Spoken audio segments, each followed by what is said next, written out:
انتخابات کا دنگل سجنے والا ہے. نت نئے امیدوار سامنے آ رہے ہیں, نت نئے نعرے سامنے آ رہے ہیں, نت نئے منشور سامنے آ رہے ہیں, لیکن فیصلہ آپ نے کرنا ہے. فیصلہ آپ کے ہاتھ میں ہے. آپ کا ووٹ حقیقی معنوں میں تبدیلی کا پیش خیمہ ثابت ہو سکتا ہے. آج ہمارے ساتھ اسکردو کی نامی گرامی شخصیت کسی تعارف کی محتاج یہ شخصیت نہیں ہے. ان کی مجھے ہی ان کی پہچان ہے. ان کا نام بھی افضل ہے اور بقول ان کا کام بھی افضل ہے. اس لیے یہ اس بار انتخابات کے دنگل میں حلقہ 2 سے اترنے جا رہے ہیں. اور اس وقت اگر ان کی پارٹی ایفیلیشن کی اگر ہم بات کریں تو آپ پیر پگارا صاحب کی پارٹی کو یہاں پر ریپرزینٹ کرتے ہیں. جناب افضل صاحب آج ہمارے ساتھ موجود ہیں. افضل صاحب, سب سے پہلے تو بہت شکریہ, آپ نے ہمیں وقت دیا. مہربانی جی, بہت شکریہ. انتخابات میں آنے کا کیسا سوچا آپ نے؟ بسم اللہ الرحمن الرحیم. میرا انتخابات میں آنے کا سبب یہ بنا ہے کہ دنیا میں نمائندوں میں 2 خصوصیات ہونی چاہیے. ایک خصوصیت اس کے پاس علم ہونا چاہیے, لا علمی نہیں ہونی چاہیے. دوسرے, اس کے دل میں محبت ہونی چاہیے, نفرت نہیں ہونی چاہیے. جب تک یہ 2 چیزیں کسی بھی نمائندے میں نہ ہو تو وہ نمائندہ سماج کے لیے, معاشرے کے لیے سود مند ثابت نہیں ہو سکتا. تو ضلع حلقہ نمبر 2 اسکردو بلتستان ڈویژن کا سب سے بڑا حلقہ ہے. ہونا تو یہی چاہیے تھا کہ اس میں قابل ترین شخص آ جاتا, جس کے پاس علم ہوتا, اس کے بعد اس کے دل میں عوام کے ساتھ محبت ہوتی. ہماری بدقسمتی یہ 2 چیزیں ان سابقہ نمائندوں میں موجود نہیں تھی, جس کی روشن مثال ہماری پسماندگی اور ہماری غربت تھے. حلقہ نمبر 2 اسکردو پاور بینک ہے. تمام پاور ہاؤس حلقہ نمبر 2 میں ہے. اسکردو میں ایئرپورٹ حلقہ نمبر 2 میں ہے, CMH حلقہ نمبر 2 میں ہے. یعنی جتنے بھی میگا پروجیکٹس ہیں یا منصوبے ہیں وہ اس کا حلقہ نمبر 2 میں لگے ہیں. لیکن ان میں ملازمین جو ہے وہ دیگر حلقوں کے آ کے جو ہے نا لگے ہیں, یا سفارشی طور پہ لگے ہیں, یا وہ لوگ دیگر وجوہات کی بنا پر تعینات ہوئے ہیں. پاکستان کا واحد حلقہ ہے حلقہ نمبر 2. وافر مقدار میں بجلی ہونے کے باوجود حلقہ نمبر 2 کے کچھ علاقے یعنی 1500 آبادی ستاقچند, شغارتھنگ اور بلچو 1947 سے لے کے آج تک بجلی سے محروم ہیں. ہمارا حلقہ نمبر 2 ایک زرخیز علاقہ ہے. یہاں زمینیں بھی ہیں, اللہ کا لاکھ لاکھ شکر ہے, پانی بھی ہے. حضرت علی علیہ السلام کا قول ہے, جس شخص کے پاس پانی ہو, زمین ہو اور وہ غربت کا شکار ہو تو قیامت کے دن اس سے باس اس سے پوچھا جائے گا, اس سے سوال کیا جائے گا کہ بھائی یہ اللہ تعالیٰ کی 2 نعمتیں ہونے کے باوجود تم نے ان سے استفادہ حاصل کیوں نہیں کیا. بہت اچھا. تو میں کسی نمائندے کے اوپر تنقید کرنا مناسب نہیں سمجھتا ہوں. اللہ تعالیٰ کا حکم ہمیں یہ ہے کہ یا آپ کے پاس اتنا علم ہو کہ آپ احتیاط سے زندگی گزار سکیں. اگر آپ کے پاس اتنا علم نہیں ہے تو آپ کسی صاحب علم کی پیروی کریں. یہ ہمارا شرعی مسئلہ بھی ہے, دنیاوی مسئلہ بھی ہے. کیتھولک کا بھی یہی جو ہے نا قانون ہے, کرسچن کا بھی یہی قانون ہے, عیسائی یہودیوں کا بھی یہی ہے, کمیونسٹ کا بھی ہے. تو ہمارے ہمسائے میں عوامی جمہوریہ چین ہمارے ہمسائے میں موجود تھی, اور یہ دنیا کی مضبوط معیشت ہے, دفاعی لحاظ سے بھی, انڈسٹریل لحاظ سے بھی, ایگریکلچر طور پہ بھی. گلگت بلتستان اور کاشغر کا میں 5-6 دفعہ چائنا جا چکا ہوں. ویسے گھومنے پھرنے کے لیے نہیں, میں نے زرعی طور پہ ریسرچ کیا ہے کہ بھائی موسم ہمارا اور ان کا ایک ہے, زمین ہماری اور ان کی سیم ہے, اس کے باوجود ان کی جو فروٹ ہے, ان کی جو سبزی ہے وہ پوری دنیا میں جاتی ہے. جبکہ گلگت بلتستان والے مانسرا کی سبزی لاتے ہیں، بشام سے لاتے ہیں، پنجاب سے لاتے ہیں، یعنی ہم اپنی سبزی خود پیدا نہیں کر سکتے ہیں. تو ہمیں اپنے بھائی جو ہے چائنیز ان سے سبق حاصل کرنا چاہیے. پانی بھی ہمارے پاس ہے، زمین بھی ہمارے پاس ہے، تو صرف ایک سسٹم کی ضرورت ہے، سسٹم زمینداری والا. میں اس میں 5 منٹ آپ کو وقت لینا چاہتا ہوں. چائنا میں زمینداری کی جو بنیادی اکائی ہوتی ہے وہ زمین کا تجزیہ کرتے ہیں لیبارٹری سے، کہ اس زمین میں کون سا کھاد ڈالنا چاہیے اور کون سی فصل اس میں کارگر ثابت ہو سکتی ہے. ہمارے یہاں یہ رجحان نہیں ہے، نہ ہم زمین کا کوئی ٹیسٹ کرتے ہیں، نہ ہم اس کو مطلوبہ مقدار میں کھاد دیتے ہیں. یہ ہماری پہلی فیلئر ہے، ہماری یہ پہلی ناکامی ہے. جب تک ہم زمین کا تجزیہ نہیں کریں گے اور اس میں جو چیز اگتی ہے، ابھی ہر زمین جس طرح ہر انسان ہر فیلڈ میں ماسٹر نہیں ہو سکتا. اللہ تعالیٰ نے مختلف لوگوں میں مختلف صلاحیتیں دی ہوئی ہیں. اسی طرح زمین بھی ایک جیسی نہیں ہوتی ہے. جیسے یہاں چیری ہوتی ہے، آم، یہ خوبانی ہوتی ہے، انگور ہوتی ہے، آم نہیں ہوتا ہے، کھجور نہیں ہوتی ہے. تو یہ ایک موسمیاتی یا زمینی خاصیت ہوتی ہے. تو چائنا نے سب سے پہلے تو اس پہ کام کیا ہے کہ انہوں نے زمین کا تجزیہ کیا ہے اور اس میں جو سبزی کاشت کرنی تھی اسی کو انہوں نے کاشت کیا ہے. اس لیے وہ ان کا ایک مثال ہے کہ زمیندار اگر 1 روپیہ خرچ کرتا ہے زمین پہ تو سال میں اسے 10 گنا سے زیادہ آتا ہے فائدہ. صحیح. لیکن گلگت بلتستان میں نے میرا خود ایک زمینداری سے میرا کام وابستہ ہے. میں نے میکسیمم زمینداروں سے پوچھا ہے تو وہ کہتے ہیں کہ ہمیں تو 1 روپیے کے اوپر 1 روپیہ بھی نہیں آتا ہے. تو اس میں ہمیں چائنا سے سبق حاصل کرنا ہوگا. صحیح. دوسری چیز یہاں انرجی کی کمی ہے. چائنا میں ایک چیز میں نے اور بھی، یہ کوئی بڑی سائنس یا ٹیکنالوجی کی بات نہیں ہے، یہ ایک چھوٹی سی بات ہے، ہم بھی اس کے اوپر عمل کر سکتے ہیں. چائنا میں میکسیمم لوگ گھروں میں سولر انرجی استعمال کرتے ہیں لائٹنگ کے لیے. ہم بھی استعمال کر سکتے ہیں تاکہ پاکستان کے پاور ہاؤس جو ہے اس کے اوپر وزن تھوڑا کم ہو جائے. دوسری ان کی بایو گیس ہے، گوبر سے یا دوسری جو چیزیں ہوتی ہیں یا باتھ روم کا جو ٹوائلٹ کا جو فضلہ ہوتا ہے اس سے وہ بایو گیس پیدا کرتے ہیں. جلانے والی لائٹ جو ہوتی ہے، گھر کی جو عام لائٹ ہوتی ہے، وہ سولر سے حاصل کر لیتے ہیں. اور جو کھانا پکانے کے لیے جو چیزیں ہوتی ہیں وہ بایو گیس سے حاصل کر لیتے ہیں. گلگت بلتستان میں جانور بھی ہے، اس کے باوجود بھی جو ہے نا ہم بایو گیس بنانے میں آج تک کامیاب نہیں ہوئے. یہ کوئی مشکل پروسیس نہیں ہے. تو اگر ہم پاکستان سے بھی، پہلے تو پاکستان میں ماہرین ہے بایو گیس کے، اگر پاکستان میں نہ ہوئے تو ہم چائنا سے بھی ایک آدھا ماہر لا کے 5-6 مہینوں میں یہ پلانٹ کو ہم چلا سکتے ہیں. اور بایو گیس بنانے کے بعد جو فضلہ ہوتا ہے وہ زرعی زمین کے لیے نہایت ہی مفید ہے. ہم عام بایو گیس نکالے بغیر کھاد کو استعمال کرتے ہیں. اس میں مختلف قسم کے جراثیم ہوتے ہیں، وہ فصلوں کو نقصان دیتے ہیں.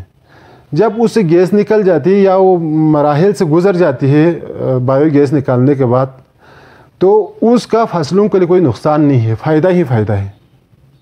تو وہ کیا کرتے ہیں، ایک چیز سے یعنی سورج سے روشنی حاصل کر لیتے ہیں اور گوبر سے کھانے پینے کے لیے چیزیں گرم کرنے کے لیے بایو گیس وہ پیدا کرتے ہیں. اور اس کے بعد جو جو فضلہ ہوتا ہے اس سے وہ کھاد کا کام لیتے ہیں. ہم فرٹیلائزر استعمال کرتے ہیں، اس میں کافی پیسہ ہمارا لگتا ہے. فرٹیلائزر جو ہوتی ہے وہ 3000 روپئے میں 50 kg آتی ہے، جبکہ اس میں نائٹروجن ہوتا ہے، فاسفورس ہوتا ہے، پوٹاش ہوتا ہے، 3 چیزیں ہوتی ہیں. جبکہ قدرتی کھاد میں جو بایو گیس بنانے کے بعد جو کھاد بنتی ہے اس میں 16 قسم کی کیمیکلز ہوتے ہیں جو فصلوں کے لیے بہت ہی مفید ثابت ہوتی ہے. صحیح. یقیناً آپ کے خیالات بہت وسیع ہیں، آپ کا جو مطالعہ ہے وہ بھی بہت وسیع ہے. آپ کمپیئر کر رہے ہیں گلگت بلتستان کو چائنا سے یا پھر ترقی یافتہ ممالک سے. ہمارے پاس جو سب سے بڑا مسئلہ ہے وہ فنڈز کا نہ ہونا ہے. ایک ایم این اے کے پاس کتنا فنڈ ہوتا ہے؟ کیا ایک ایم این اے اپنے محدود فنڈز کے اندر رہتے ہوئے تمام کام کر سکتا ہے؟ دیکھ لے، فنڈ کا مسئلہ نہیں ہوتا ہے. اگر فنڈ کا مسئلہ ہوتا تو چائنا اس مقام پہ کبھی نہ پہنچتا. بات ہوتی ہے حکمت عملی کی. میں نے جن منصوبوں کا ذکر کیا ہے یہ اربوں خربوں کا نہیں ہے. اب بایو گیس، اس کے لیے تو کوئی مشینری نہیں لگتی ہے.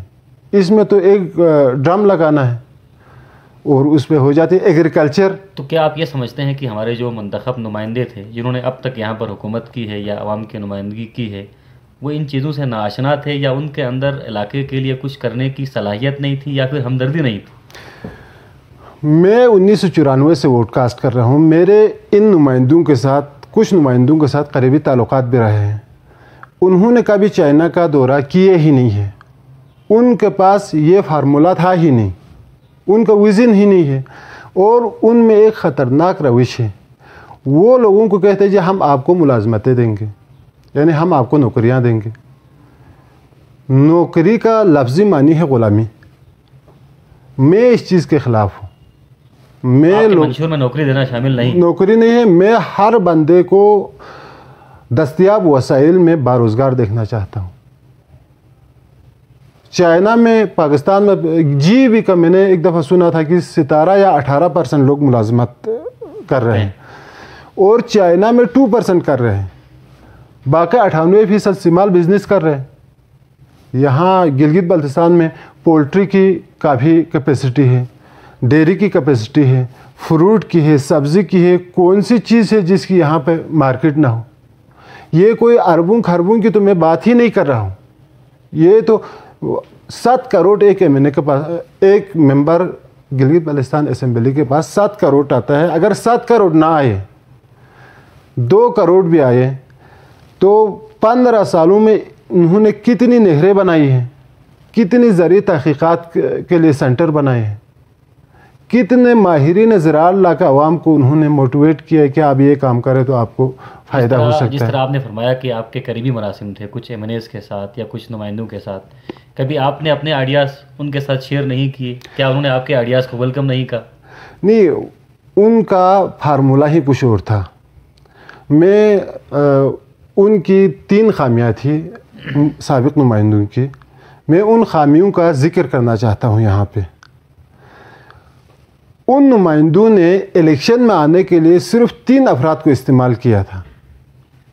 عوام کو انہوں نے یوٹیلائز کر کے وہ منتخب کبھی ہوئے ہی نہیں تھے. انہوں نے پہلی دفعہ مافیاز کو اپنے ساتھ ملایا تھا الیکشن میں آنے سے پہلے. انہوں نے لابیز کو اپنے ساتھ ملایا تھا. انہوں نے شعلہ بیان مقرروں کو اپنے ساتھ ملایا تھا. ملانے کے بعد یہ 3 قسم کے لوگوں نے ان کو اس مقام تک پہنچایا تھا. عوام نے کبھی بھی نہیں پہنچایا تھا. اگر عوام پہنچاتے ان کو اس مقام پہ تو وہ عوامی کام کرتے. اب آپ اسکردو حلقہ نمبر 2 میں دیکھ لیں، جو شعلہ بیان مقرر ہیں اس کا کام ہوا ہے، جو مافیات سے ان کا کام ہوا ہے، جو لابی سے ان کا کام ہوا ہے. اگر کام نہیں ہوا تو صرف عوام کا نہیں ہوا ہے، کیونکہ ان کو لانے والے عوام نہیں تھے. ان کو لانے والے شعلہ بیان مقرر. آپ کی انٹری جو ہے وہ ان تمام عوامی نمائندوں سے بیزاری کا اظہار ہے. میں عوام کے پاس، چاہے میں جیتوں چاہے میں ہاروں، میں اپنا جو منشور ہے یہ عوام کے سامنے رکھوں گا. 10 سال بعد، 20 سال بعد، 50 سال بعد عوام کہیں گے کہ یہ جو بات پہلے کی تھی اس کے بغیر کوئی مسئلے کا حل نہیں تھا. میرا خیال یہ ہے، میں اپنے خیالات، میں کامیاب لوگوں کے خیالات، کامیاب لوگوں کے تجربات عوام تک پہنچاؤں گا. رہنما کا مقصد ہی یہی ہوتا ہے، راستہ دکھانے والے. رہنما یہ نہیں ہوتا ہے کہ وہ لے جا کے غلط راستے پہ لگا دے. اب رہنما، ہمارے سابقہ رہنما جو تھے وہ کہتے تھے ہم آپ کو غلامی کی طرف لے کر جائیں گے، ہم آپ کو نوکر بنا دیں گے، سب کو ہم آپ کو یہ کام کریں گے. ہم آپ کو کوئی بھی ایسا کام نہیں کیا ہے جس کے معاشی انڈیکیٹر مثبت سائڈ پہ ہو. صحیح. کوئی ٹیکنیکل انسٹیٹیوٹ جی بی میں نہیں ہے.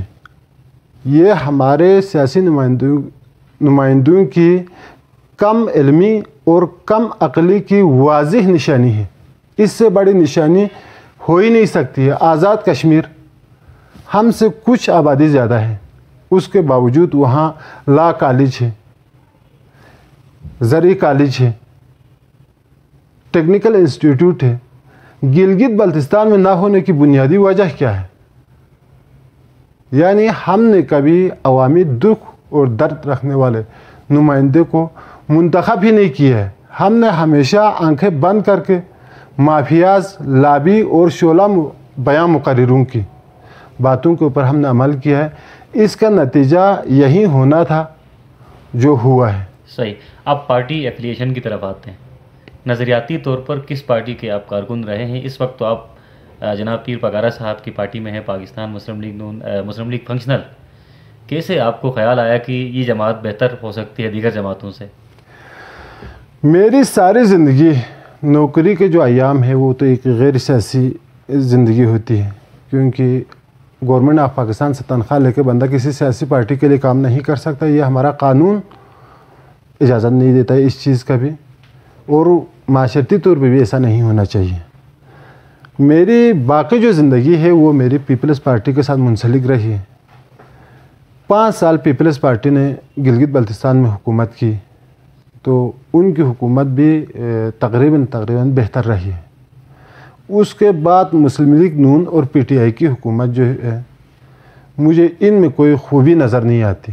صحیح. وہ عوامی خیالات یا عوامی خواہشات کے مطابق کوئی کام پی ٹی آئی کے دور میں بھی نہیں ہوا ہے، اور نون لیگ نے تو تقریباً کام کیا ہی نہیں ہے. ایک بہت بڑی زیادتی نون لیگ کے دور میں ضلع اسکردو کے ساتھ ہوئی ہے.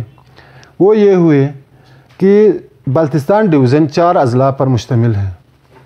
یہاں جو ہمارے بیمار ہوتے ہیں وہ 16,000 روپیہ، بیمار بندہ باس میں یا کار پہ تو جا نہیں سکتا ہے، وہ تو جہاز پہ ہی جائے گا، ایک اس کے ساتھ اٹینڈنس بھی جانا پڑتا ہے.